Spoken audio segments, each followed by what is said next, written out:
Het wie wat jestig waar. En van de morgen hier kolm over millimeter. Boerum 8,5 en Bakkeveen zo'n millimeter.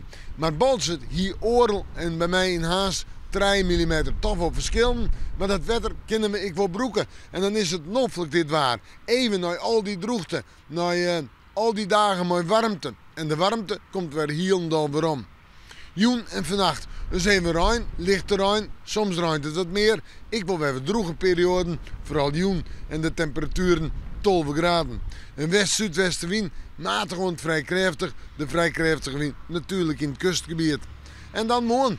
Ja, ik wil weer een donkere dag, bewolkte dag mag ik zeggen. En verder is even ruim of lichte ruim, maar ik flinke droge perioden en die hadden oerhoorn. Maar toch is even dat weer te waar en de temperaturen 15 tot 17 graden.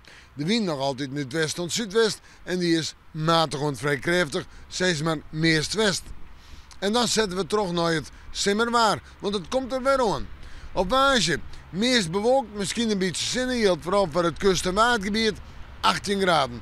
Toosje, zinnen, bewolking, 18 graden. Vrijt, 19 graden. En dan rint die temperatuur op. In het weekend kan het 20 of 21 graden worden.